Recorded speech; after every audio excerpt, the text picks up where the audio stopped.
मध्य प्रदेश में ओबीसी आरक्षण को लेकर गुरुवार को मुख्यमंत्री डॉक्टर मोहन यादव की अध्यक्षता में सर्वदलीय बैठक हुई। बैठक में भाजपा, कांग्रेस, सपा, आप और वाम दल समेत सभी राजनीतिक दलों ने एकजुट होकर ओबीसी वर्ग को 27% आरक्षण देने पर सहमति जताई। मुख्यमंत्री डॉक्टर मोहन यादव ने ओबीसी आरक्षण को लेकर बुलाई गई सर्वदलीय बैठक के बाद कहा कि इस मुद्दे पर प्रदेश के सभी राजनीतिक दल एक मत है। बैठक में भाजपा, कांग्रेस, समाजवादी पार्टी, आम आदमी पार्टी और भारतीय कम्युनिस्ट पार्टी के प्रतिनिधि शामिल हुए। मुख्यमंत्री ने कहा कि हम सभी की भावना है कि मध्य प्रदेश में ओबीसी वर्ग को 27% आरक्षण मिले।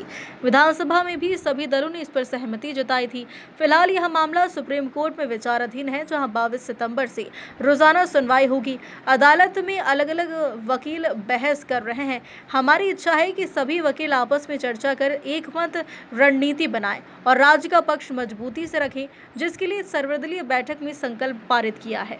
सरकार द्वारा आज ये सर्वदलीय बैठक हमारी बुलाई गई थी, जिसमें भारतीय कम्युनिस्ट पार्टी, आप पार्टी, समाजवादी पार्टी, भारतीय इंडियन कांग्रेस, भारतीय जनता पार्टी, हमने सबने मिलकर के हमारे राज्य के ओबीसी वर्ग के आरक्षण को लेकर के जो सुप्रीम कोर्ट में प्रकरण चल रहा है, जैसा कि हम सबकी भावना है, ये चलने वाले कोर्ट के स्टे पर चूँकि कांग्रेस भी और बाकी अपोजिशन पार्टी भी और भारतीय जनता पार्टी भी सबने अपनी विधानसभा में भी इस बात को स्पष्टता के साथ रखा था कि 27% आरक्षण देने में हम यूनानिमस तैयार हैं। तो चूँकि कोर्ट में अलग अलग वकील लड़ रहे हैं, अलग अलग प्रकार से प्रकरण है, लेकिन चूँकि सुप्रीम माननीय न्यायालय ने एक निर्णय लिया कि वो 22 सितंबर से डे टू डे की इसकी हियरिंग करेंगी। ऐसे में डे टू डे की हियरिंग करने में हमारे सब वकीलों का भी मत इकट्ठा आए या वो वकील बैठ करके डिसाइड कर ले कि क्या हो सकता है, वो उस तरह से अपनी लाइन बनाए। हम सब मिलकर के हमारे जो विधानसभाओं के अंदर अलग अलग हमने सबने अपनी बात का समर्थन दिया था, उसी बात के लिए दोबारा आज हम सब बैठे भी हैं और एक सर्वदलीय संकल्प हमने भी पारित किया है, जिसके आधार पर ये ओबीसी आरक्षण देने के लिए एकजुटता एक फोरम पर आए और इसी में विधायिका, न्यायपालिका, कार्यपालिका सम्मिलित रहे।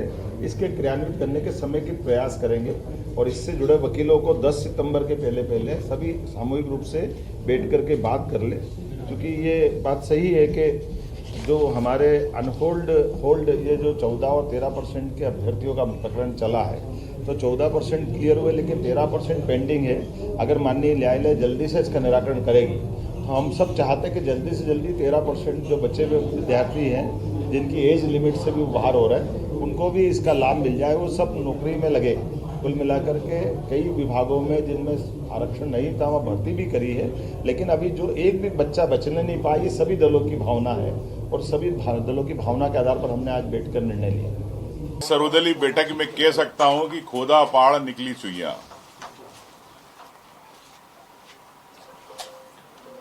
कांग्रेस पार्टी ने कमलनाथ जी की सरकार के समय ये कानून पास किया था और कई जगह इस पे भारतीय जनता पार्टी की सरकार ने आपत्ति लेते रहे, कोर्ट में चाहे पीएससी के माध्यम से आपत्ति लेते रहे। कथनी और करनी में फर्क था, 6 साल हो गए।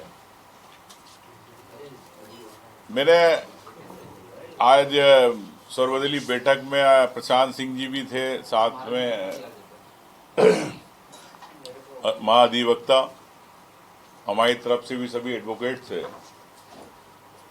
तो मुख्यमंत्री जी, ये मैं कह सकता हूं कि जैसे गृह प्रवेश होता है, तो 5 साल पहले से जो कांग्रेस ने घर बनाया 27% आरक्षण के लिए, उसका आज इन्होंने नारियल फोड़ के गृह प्रवेश किया 5 साल के बाद। तो करना था तो 28 की बैठक का क्यों, जैसे हमने परसों प्रेस कॉन्फ्रेंस करी थी अध्यक्ष जी हम लोगों ने, कि आपको तो उसी दिन ऐलान कर देना था कि हम देना चाहते हैं। तो ये सिर्फ श्रेय की लड़ाई है, होड़ की लड़ाई है।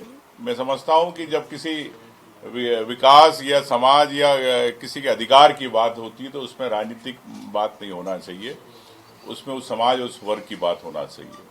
ठीक है, हम स्वागत करते हैं मुख्यमंत्री जी गणेश चतुर्थी के अवसर पर पूरी भारतीय जनता पार्टी को सद्बुद्धि आई, तो भगवान गणेश जी ये प्रार्थना करूंगा कि जल्दी से जल्द सब जो युवा है पिछड़े के, जिनका आरक्षण रुका हुआ है, जिनको परीक्षाओं के अंदर होल्ड किए हुए रिजल्ट, उसमें सरकार अपनी और कांग्रेस पार्टी की ओर से जो वकील है संयुक्त रूप से बैठक करके इस पे दिल्ली के अंदर जो 22 सितंबर जब से शुरुआत हो रही जिस तारीख से डे टू डे, उसमें दोनों पक्ष मिलके बात रखेंगे। और मैं समझता हूं कि देर आए दुरुस्त आए,